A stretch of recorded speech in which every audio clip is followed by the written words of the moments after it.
حدیث نمبر 19 اربعین نبوی کی روح دین کے اعتبار سے ایک بہت ہی اہم مسئلے سے بحث کرتی ہے۔ اس کے راوی ہے حضرت عبداللہ ابن عباس، جن کی کنیت ہے ابو العباس، یعنی ان کے والد کا نام بھی عباس ہے، ان کے بیٹے کا نام بھی عباس ہے۔ عن ابی العباس عبداللہ ابن عباس رضی اللہ تعالی عنہما۔ تو اس میں چونکہ جیسا کہ میں نے عرض کیا کہ استعانت باللہ، مدد مانگنی ہو تو صرف اللہ سے، یہ دین کی روح کا ایک بہت اہم مسئلہ ہے، بہت اہم روح دین۔ میں نے اسی لیے آج سورہ فاتحہ کی تلاوت کی شروع میں کہ اس مسئلے کی اہمیت جو ہے اس کا آپ کو اندازہ ہو جائے۔ سورہ فاتحہ جو ہماری نماز کا جزو لازم ہے، حدیث نبوی ہے لا صلاۃ لمن لم یقرأ بفاتحۃ الکتاب، سورہ فاتحہ کے بغیر کوئی نماز نہیں۔ ہر رکعت میں ہم پڑھتے ہیں، یا یہ دوسری بات ہے فقہ حنفی کے مطابق امام پڑھتا ہے اگر جہری انداز میں تو گویا کہ پوری جماعت کی طرف سے ادائیگی ہوگی، لیکن اس پہ اتفاق ہے کہ سورہ فاتحہ ہی اصل نماز ہے۔ اسی لیے ایک حدیث میں جو مسلم شریف میں آئی ہے حضرت ابو ہریرہ سے، سورہ فاتحہ کی تجزیہ کیا گیا ہے مضامین کا، اور وہ حدیث قدسی ہے۔ قسمت الصلاۃ بینی و بین عبدی نصفین، اللہ فرماتا ہے میں نے نماز کو اپنے اور اپنے بندے کے درمیان برابر برابر تقسیم کر دیا۔ بندہ کہتا ہے، اس کے بعد ساری تفصیل سورہ فاتحہ کی، صلاۃ کا قسمت الصلاۃ بینی و بین عبدی نصفین، تو ہم تو صلاۃ میں سورہ فاتحہ بھی ہے، پھر اس کے بعد کچھ ہم اور قرآن مجید کی آیتیں پڑھتے ہیں، پھر رکوع بھی ہے، پھر سجود بھی ہے، قیام بھی ہے اور قعدہ بھی ہے، سب صلاۃ کو منقطع، لیکن یہ کہ اصل صلاۃ سورہ فاتحہ۔ چنانچہ اس حدیث میں تجزیہ کیا گیا ہے، جب بندہ کہتا ہے، میرا بندہ یہ کہتا ہے الحمدللہ رب العالمین، تو میں یہ کہتا ہوں، اللہ تعالیٰ یہ فرماتا ہے حمدنی عبدی، میرے بندے نے میری حمد کی، تعریف کی، ثنا کی۔ جب بندہ کہتا ہے الرحمن الرحیم، میں کہتا ہوں، اللہ کہتا ہے اثنی علی عبدی، میرے بندے نے میری ثنا کی۔ اور جب بندہ کہتا ہے مالک یوم الدین، تو اللہ فرماتا مجدنی عبدی، میرے بندے نے میری بزرگی بیان کی۔ تو یہ سارا میں نے اس لیے آپ کو حوالہ دیا ہے۔ آج میں سورہ فاتحہ کا درس نہیں دے رہا ہوں، پوری بات نہیں سنا رہا کہ اصل نماز سورہ فاتحہ۔ اب سورہ فاتحہ میں 7 آیتیں ہیں، اور عجیب ترتیب ہے، 3 آیتوں پر ایک جملہ بنتا ہے، الحمدللہ رب العالمین الرحمن الرحیم مالک یوم الدین، آیتیں 3 جملہ 1۔ پھر 3 آیتوں پر ایک جملہ ہے آخر میں، اہدنا الصراط المستقیم صراط الذین انعمت علیہم غیر المغضوب علیہم ولا الضالین، آیتیں 3 جملہ 1۔ درمیانی آیت ہے 4 نمبر کی، ایاک نعبد و ایاک نستعین، یہ ہے در حقیقت مرکزی ہو گئی، 3 در 3 در، پھر وہ 3 ایک جملہ، آخری 3 ایک جملہ، اور یہ ایک آیت میں 2 جملے ہیں۔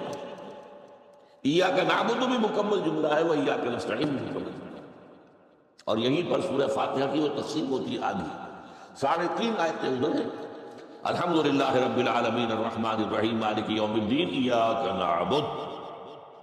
اب واو آ گیا، یہ واو ایسے ہے جیسے کہ آپ ترازو کو پکڑتے ہیں، مٹھ اس کی جو ہے۔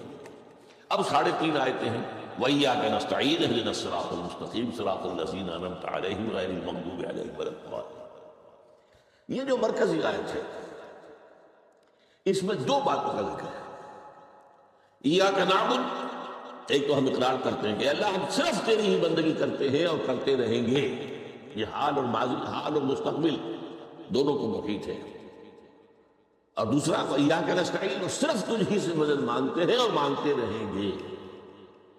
یہ گویا کہ دین کا ایک مرکزی نقطہ ہے، جو صلاۃ کا مرکزی نقطہ ہے، وہی در حقیقت دین کا مرکزی نقطہ ہے۔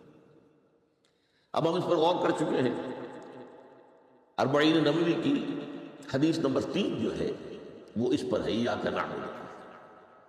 اس میں گفتگو ہو چکی ہے تفصیل سے کہ عبادت کا تصور کیا ہے، جس کے لیے انسان کو پیدا کیا گیا، وما خلقت الجن والانس الا لیعبدون۔ اور تمام رسولوں کی دعوت کا مرکزی نقطہ ان اعبدوا اللہ ما لکم من الہ غیرہ.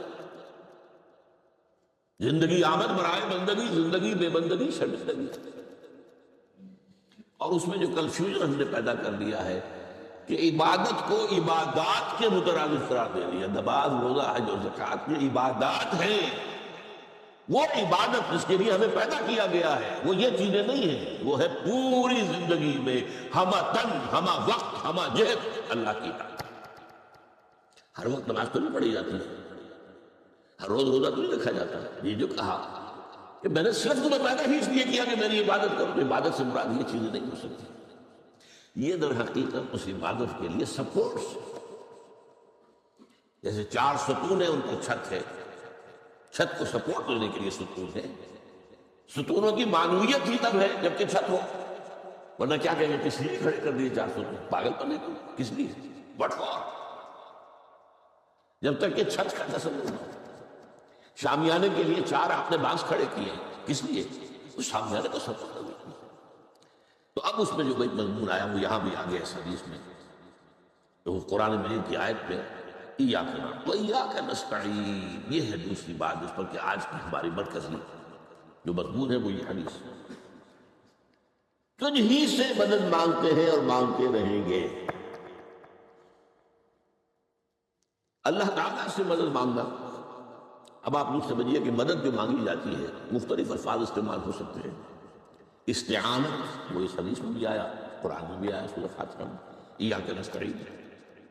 استمداد مدد طلب کرنا، استنصار نصرت مانگنا، استدعاء کوئی دعا کرنا کسی کام کے لیے، استغاثہ کسی کی دعائی دینا.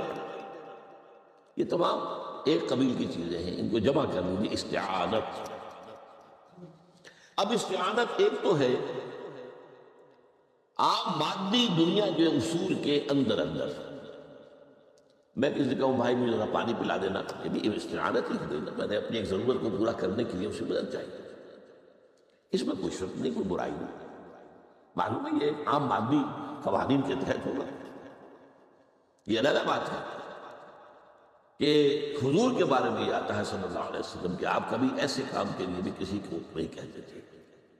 یہاں تک کہ اگر آپ سواری پر ہوتے تھے اور آپ کا جو کوڑا ہے وہ نیچے گر گیا تو آپ اپنی سواری کو بٹھا کر یا اتر کر خود کوڑا اٹھاتے تھے، کسی سے کہتے نہیں تھے کہ مجھے ذرا اٹھا. تو یہ استدعاء، استعانت، استمداد، اس میں ایک درجے ہیں، بڑے اونچے اونچے درجے بھی ہیں. لیکن عام حالات میں ہم مادی قوانین کے تحت اگر کوئی مدد چاہے کسی سے تو بری بات نہیں، اس میں کوئی شرک نہیں، اس میں کوئی کفر نہیں. اگرچہ بعض حضرات کے نزدیک اس کا ایک درجہ ہے وہ میں بعد میں بیان کروں گا. لیکن یہ کہ ماورائی انداز میں کسی غیر مرئی حقیقی یا باہوما شخصیت سے مدد مانگنا یہ شرک ہے. غیر مرئی حقیقی فرشتے ہیں، غیر مرئی ہے حقیقی. موہوما جنہوں نے گاڈز اینڈ گاڈیسز اور آلہہ بنا لیے، دیویاں دیوتا بنا لیے، یہ موہوما ان کے وہم کی پیداوار ہے، وہ بھی غیر مرئی. وہ ان کی انہوں نے تصویریں بنا لی ہیں پوجنے کے لیے، لیکن وہ یہ کہتے ہیں کہ یہ تصویریں جو ہم نے بنائی ہیں یا یہ مجسمے بنائے ہیں، بت بنائے ہیں، یہ صرف توجہ کے ارتکاز کے لیے تاکہ پورا مراقبہ کر سکیں، ہم اپنی توجہ کو مرکوز کر سکیں. ہمیں نہیں پتا کہ ان بتوں میں کچھ نہیں ہے. ایک عام ہندو ہے بیچارہ، عام جاہل دیہاتی، وہ تو یہی سمجھتا ہوگا کہ اسی میں ہے سب کچھ، اس بت ہی کے اندر ہے. لیکن جو پڑھے لکھے ہندو ہیں، جو تعلیم یافتہ لوگ ہیں، ڈاکٹر رادھا کرشنن بہت بڑا فلسفی تھا، جو آپ کو معلوم ہے بھارت کا صدر رہا ہے، بہت بڑا فلسفی. تو اس کی ایک کتاب ہے انڈین فلسفی پہ، اتنی موٹی موٹی 2 جلدیں ہیں اور بڑی باریک ٹائپ. اس میں اس نے کہا کہ ہم ان بتوں میں کچھ نہیں سمجھتے، یہ تو صرف کنسنٹریشن، توجہ کو مرکوز کرنے کے لیے ہم نے ان کو بنا لیا ہے تاکہ ان کے ساتھ ایک ذہنی اور روحانی رشتہ قائم کرنے کے لیے اپنی توجہات کو مرکوز کر سکیں. بہرحال یہ میں نے بتایا، ایک ہے غیر مرئی حقیقی، ایک ہے غیر مرئی موہوما. غیر مرئی حقیقی میں فرشتے بھی ہیں، معلوم ہے یہاں موجود ہیں، کرامن کاتبین ہیں، لیکن میں یہ نہیں کہہ سکتا کہ ذرا میری یہ مشکل دور کر، اس فرشتے سے میں مخاطب نہیں ہو سکتا، یہ شرک ہو جائے۔ حالانکہ ہمیں معلوم ہے فرشتہ ہے، فرشتے تو اس وقت ہمارے مجمع کو گھیرے ہوئے ہیں۔ حضور کی حدیث، مجتمع قوم فی بیت من بیوت اللہ یتلون کتاب اللہ ویدارسونہ بینہم الا حفتهم الملائکہ وغشیتهم الرحمہ۔ جب بھی کبھی میرے گھروں سے کسی گھر میں میرے بندے جمع ہوتے ہیں قرآن کو پڑھنے اور سمجھنے کے لیے، سمجھنے سمجھانے کے لیے، تو فرشتے ان کے گرد گھیرا ڈال لیتے ہیں اور ان پر رحمت چھا جاتی ہے اور سکینت ان پر آسمان سے نازل ہوتی ہے، اور اللہ تعالیٰ ان کا ذکر کرتا ہے فی من عندہ۔ دیکھو اے فرشتوں، تم تو کہتے تھے نا کہ اے اللہ تو یہ خلیفہ بنانے چلا ہے آدم، یہ تو دنیا میں فساد مچائے گا، دیکھو وہ میرے بندے وہ کیا کر رہے ہیں۔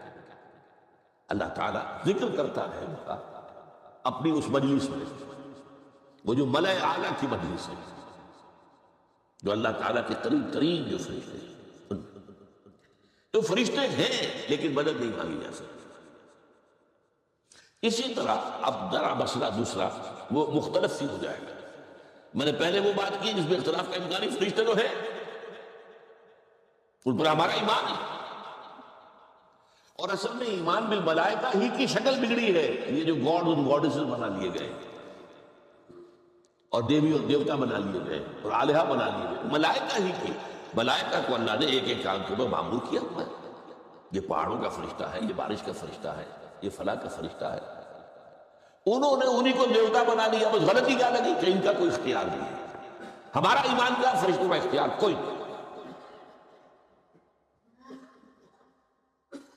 یفعلون ما یؤمرون، جو اللہ حکم دیتا ہے ان کا کوئی اختیار نہیں۔ بس یہ باریک سا پردہ ہے، یہی ایمان بالملائکہ بن گیا ہے، دیویوں اور دیوتاؤں کی شکل اختیار کی۔ عرب کے لوگ خدا کی بیٹیاں کہتے تھے، وہ یہ فرشتے خدا کی بیٹیاں ہیں، ان کے نام پر لات، یہ مؤنث نام ہے، لات، عزا، عزیز کا مؤنث، منات، یہ سب مؤنث، یہ دیویاں ہیں، اللہ کی بیٹیاں، فرشتے ہیں ایسے۔ تو میں نے کہا کہ پہلے میں نے بات کی ہے وہ غیر مرئی کہ جو یقینی ہیں، متفق علیہ ہیں، فرشتے ہیں۔ ایک ہے مختلف فی، وہ یہ ہے کہ اولیاء اللہ کی ارواح بھی، ان کو بھی یہ، اگر یہ قول امام الہند شاہ ولی اللہ دہلوی کا نہ ہوتا تو میں کبھی اس کو تسلیم نہ کرتا۔ ان کا قول ہے کہ اللہ تعالیٰ اپنے جو بڑے محبوب بندے ہوتے ہیں ان کے انتقال کے بعد ان کی ارواح کو بھی فرشتوں کے جو درجہ اسفل ہے، سب سے نچلے درجے کے جو فرشتے ہیں، ان میں شامل کر دیتے ہیں، اور اللہ کے احکام کی جیسے تنفیذ وہ فرشتے کرتے ہیں وہ بھی کرتے ہیں۔ اب یہ مختلف ہی مسئلہ ہو گیا، سب کے نزدیک نہیں ہے ایسا، لیکن یہ کہ بعض کے نزدیک شاہ ولی اللہ کہہ رہے ہیں تو اس کو تو ہم اٹھا کر ردی کی ٹوکری میں تو نہیں پھینک سکتے بات، لیکن ان کو بھی نہیں پکارا جائے گا، وہ ہے، وہ بھی اللہ کی سول سروس کے اندر بھرتی ہو گئے، سول سروس ہے نا، اس کے کارڈرز ہیں ہمارے یہاں۔ پٹواری سے آپ چلیں گے تو ریونیو کا محکمہ جو ہے، پٹواری پر گرداور، اور گرداور سے گرداور، قانون گو، اور اس سے اوپر اور نائب تحصیلدار، یہ چلے۔ تو فرشتوں کے بھی گریڈ ہیں، طبقہ اسفل، طبقہ اعلیٰ۔ تو اگر اللہ تعالیٰ اپنے نیک بندوں کی ارواح کو بھی اس میں شامل کر دے تو ہمیں کیا اعتراض ہے؟ اور اس کو ماننے سے کوئی شرک لازم نہیں آئے گا۔ ہاں انہیں پکارو گے تو شرک لازم آئے گا۔ بات سمجھ، باریک فرق، فرشتوں کو مانتے ہیں، پکار نہیں سکتے، مدد نہیں مانگ سکتے۔ اسی طریقے سے ان کو آپ مانتے نہیں ہو کہ وہ ملائکہ کی آخری صف میں ان کو بھی اللہ نے بھرتی کر لیا ہے تو ٹھیک ہے، لیکن یہ کہ آپ اختلاف کریں، اختلاف نہیں کر سکتے کہ اتنی بڑی بات کے لیے کوئی دلیل قرآن مجید سے ہمیں نہیں ملتی۔ فرض کیجیے کوئی شخص کہتا ہے، لیکن یہ کہ ایک قول ہے، ایک محدث کا ہے، لیکن در بعد فرق جو بتا رہا ہوں، ان کو یہ مان لینا کہ فرض کیجئے شیخ عبد القادر جو ہے بغدادی گیلانی رحمۃ اللہ علیہ، ان کی روح اب کہیں آ سکتی ہے، الوا آ سکتی ہے، جیسے ملائکہ آ سکتی ہے، روح محمدی صلی اللہ علیہ وسلم آ سکتی ہے، لیکن ہم اس وقت محمد کو پکاریں گے نہیں۔ پکارا تو شرک کیا ہے، دعوت جب دعا کی تو شرک کیا۔ تو یہ ذرا باریک سی فرق ہے جو ہمارے ہاں اس فرق کو نہ سمجھنے کی وجہ سے ہی یا تو انکار کر دیتے سرے سے، روح آ ہی نہیں سکتی، اور یا یہ کہ پھر ان سے دعائیں اور استدعاء اور استغاثہ، تو یہ دونوں میں جو ہے انتہا ہے۔ اچھا، دنیا کے قانون کے تحت جو میں نے کہا تھا، میں بتاؤں گا کہ اس کا بھی ایک مرتبہ ہے۔ آپ نے کسی شخص سے ایک کام کے لیے کہا، وہ کام دنیا کے قوانین کے تحت ہے۔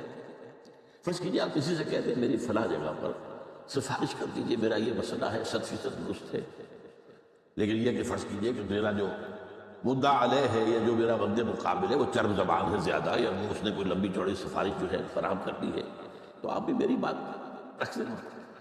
قرآن مجید میں آیا سورہ نساء، من یشفع شفاعۃ الحسنۃ، اچھی شفاعت کرنا، صحیح بات ہے، تو اس کے اندر اللہ تعالیٰ نے اجر و ثواب رکھا۔ اب آپ نے ایک دفعہ کہا، اس نے نہیں کیا، دوسری دفعہ کہا نہیں کیا، پھر کہا، تو یہ میں ایک بزرگ کا قول آپ کو بتا رہا ہوں کہ یہ شرک ہے۔ ایک دفعہ کہا ٹھیک ہے یہ سوال ہے، دوسری دفعہ کہا یہ بھی چلیے معاف، اب تیسری دفعہ، اس کا مطلب یہ کہ آپ نے یہ بات سمجھ لی ہے کہ آپ کا خیر اسی کے ہاتھ میں ہے، اور یہ شرک خفی ہو جائے۔ ٹھیک ہے آپ نے کہا اگر وہ کر دے ٹھیک، کوئی اعتراض نہیں، تو یہ باتیں بھی سمجھنے کی ہے، کیونکہ آدمی جو ہے اگر پیچھے پڑ جاتا ہے، اب کہتا رہتا، مطلب معلوم ہوا کہ اس کے ذہن میں یہ بات بیٹھ گئی ہے کہ تمہارا خیر جو ہے، تمہاری بھلائی اسی کے ہاتھ میں نہیں۔ بہرحال اس تمہید کے بعد اب ہم پڑھ رہے ہیں، حضرت ابن عباس فرماتے ہیں رضی اللہ تعالی عنہ، کنت خلف النبی یوم صلی اللہ علیہ وسلم، ایک دن میں حضور کے پیچھے تھا۔ اب پیچھے ہونے سے کیا مراد ہے؟ گمان غالب یہ ہے کہ سواری پر، جس کو ردیف بھی کہتے ہیں، اللہ عالم یہ بھی ہو سکتا ہے کہ چلتے ہوئے پیچھے پیچھے چل رہے ہیں ادب کے ساتھ، چچا جان بھائی ہیں لیکن عمر میں تو بہت چھوٹے ہیں، نوجوان۔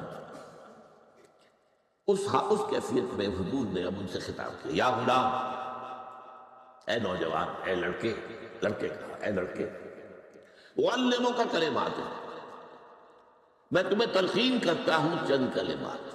اب یہ ہے حضور کا طریقہ تربیت و تعلیم و تزکیہ۔ وہاں کوئی مدرسے نہیں تھے، وہاں کوئی درس کی محفلیں تو نہیں ہوتی تھی، محفل تو ایک ہی ہوتی تھی ہفتے میں، اور وہ جمعے کا اجتماع ہے، باقی حضور کی صحبت ہے، فجر کی نماز کے بعد بھی آپ بیٹھے ہیں، صحابہ بھی بیٹھ گئے، کچھ گفتگو ہو رہی ہے، اسی میں تربیت، اسی میں تعلیم، اسی میں تزکیہ۔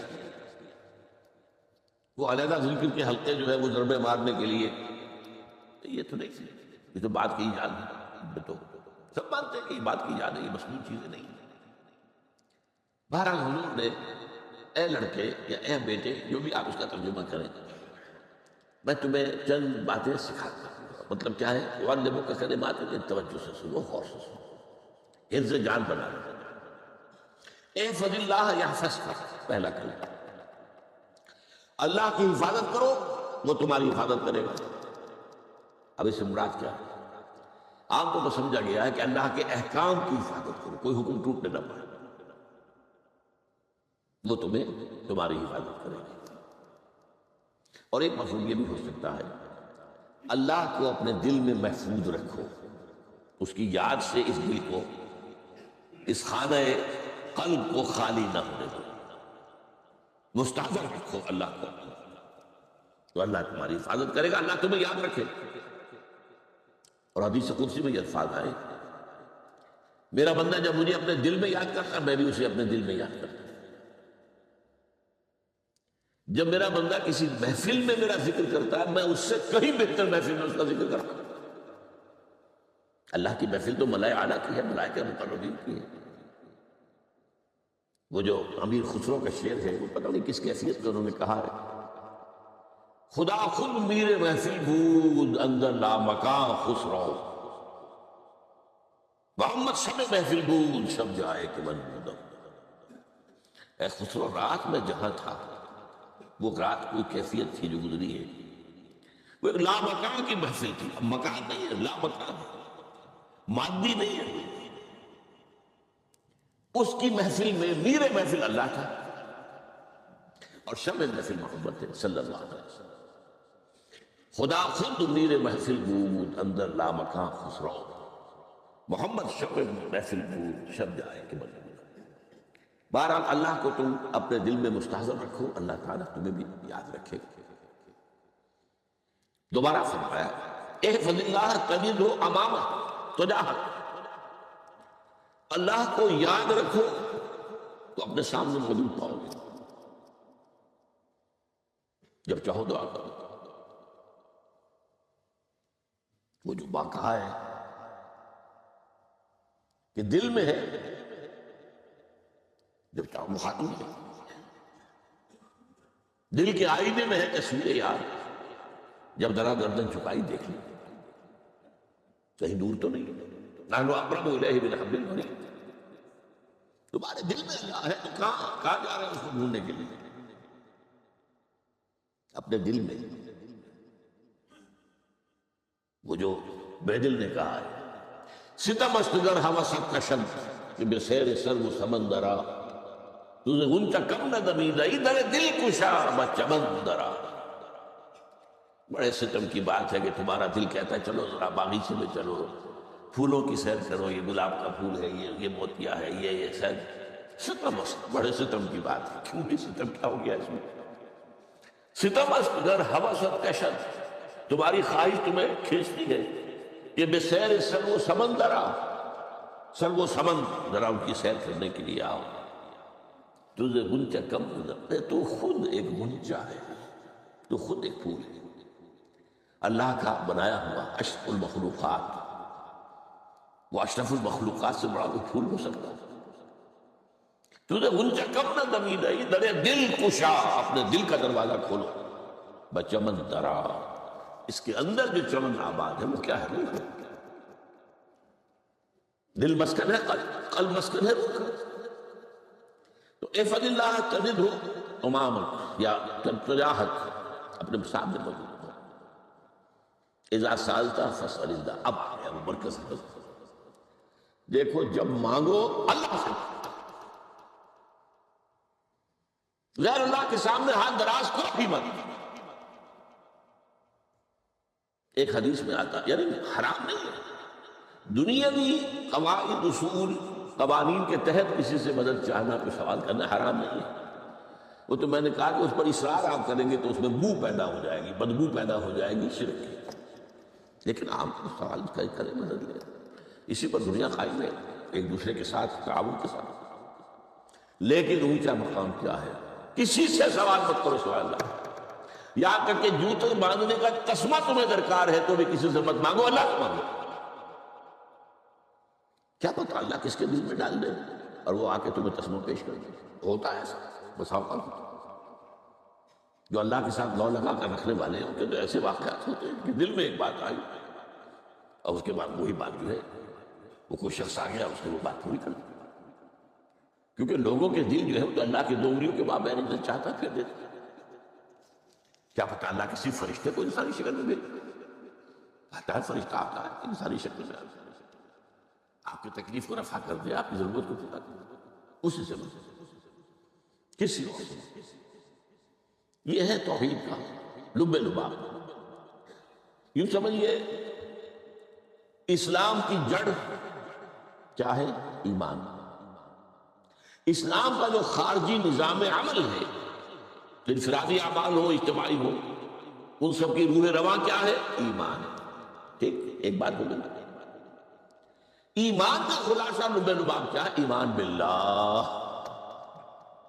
جیسے ایمان بالآخرہ بھی ہے، ایمان بالملائکہ ہے، ایمان بالانبیاء ہے، ایمان بالرسول ہے، ایمان بالکتب ہے، ایمان بالقدر ہے، لیکن اصل ایمان، اسی لیے ایمان مجمل میں آپ کو معلوم ہے کسی اور چیز کا ذکر نہیں۔ آمنت باللہ کما ہوا باسمائہ وصفاتہ وقبلت جمیع احکامہ اقرار باللسان وتصدیق بالقلب. یہ ایمان مجمل ہے. اجمالی طور پر ایمان اس کا نام ہے.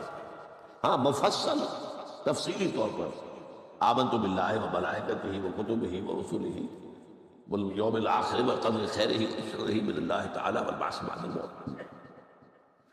تو اسلام کی جڑ ایمان، اور اسلام کا سارا جو نظام عمل ہے، چاہے انفرادی اعمال ہو چاہے اجتماعی، ان سب کی روح نواں ایمان، اور ایمان کا خلاصہ ایمان باللہ. اور ایمان باللہ کا اصل حاصل وہ ہے بسم اللہ. اس کے دو ہیں تقاضے. عبادت صرف اسی کی، استعانت صرف اسی کی. اس لیے میں نے سورہ فاتحہ میں تذکرہ شروع نہیں کیا. یہ عبادت کا جوہر ہے، عبادت کا جو ہے یہ ایمان کا حاصل. عبادت صرف اس کی اور استعانت صرف اس کی. استعانت ہی میں ثواب بھی آ جائے، یہ بھی مدد ہے. آپ کسی سے کچھ مدد مالی چاہ رہے ہیں یا کوئی اور مدد چاہتے ہیں، کسی کام میں مدد چاہتے ہیں، جیسے میں نے کہا تھا کہ سفارش کرانا چاہتے ہیں، یہ بھی مدد ہے. وَإِذَا اسْتَعَنْتَ فَاسْتَعِنْ بِاللَّهِ. اور جب مدد مانگو صرف اللہ سے مانگو. اور وہ سارے الفاظ یاد کر لیے: استدعاء، استعانت، استغاثہ. یہ جو غوث اعظم سے استغاثہ کیا جاتا ہے تو شرک ہے. استغاثہ اللہ سے، دعائی اللہ کی.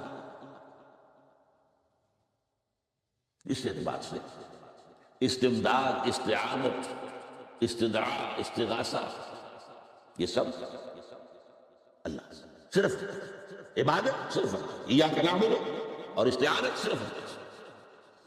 اذا سألت فاسأل اللہ واذا استعنت فاستعن باللہ واعلم.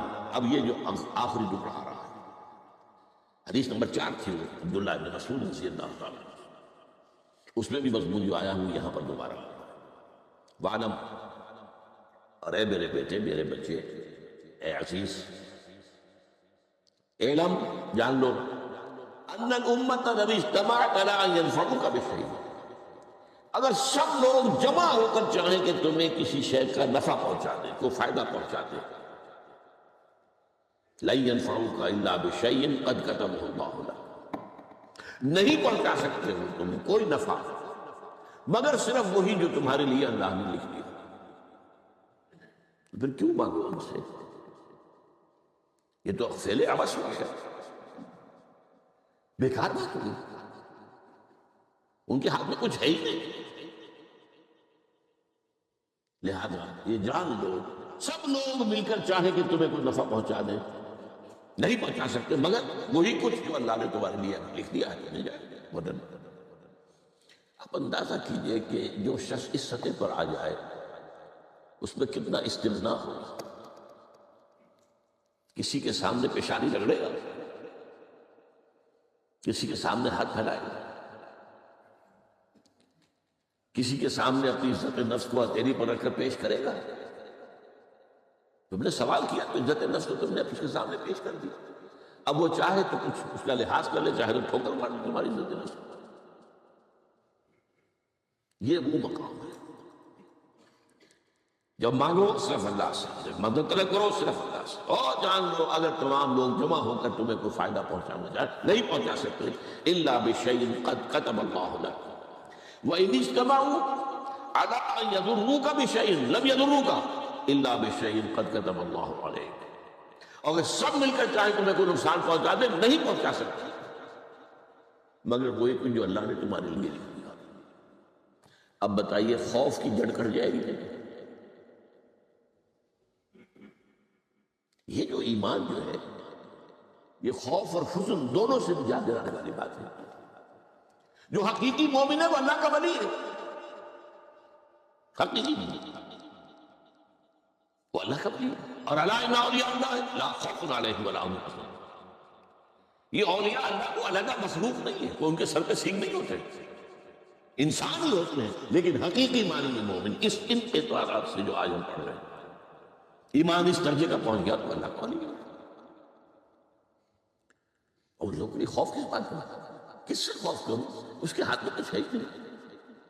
اور اگر کچھ اللہ نے میرے لیے لکھ دیا وہ آ کر رہے گا، چاہے میں لاکھ گڑ گڑاؤں تو اس کے سامنے کبھی یہ چھوڑ دے، اگر اللہ نے لکھا آیا تو آیا، تو کاہے کو اس کے سامنے گڑ گڑا، کاہے کو جب بسائی کرنا اس کے سامنے، اور کسی کے ہاتھ میں کچھ ہے ہی نہیں، میرا خیر ہے ہی نہیں، کاہے کو خوشامد کرنا اس کی۔ اور سنیے، رفعت الاقلام، دیکھو نوجوان، قلمیں اٹھا لی گئی ہے، وجفت الصحف، اور جو رجسٹر ہے صحیفے ان کی سیاہی خشک ہو چکی ہے۔ یہ ہے وہ اللہ کا علم قدیم جس میں ہر شے لکھ دی، اس کی قلم اٹھا لی۔ وہ جیسے آپ کو معلوم ہے امتحان ہوتا تھا، 3 گھنٹے ختم ہو گئے، اسٹاپ رائٹنگ، بس اب قلم ہو جانا چاہیے۔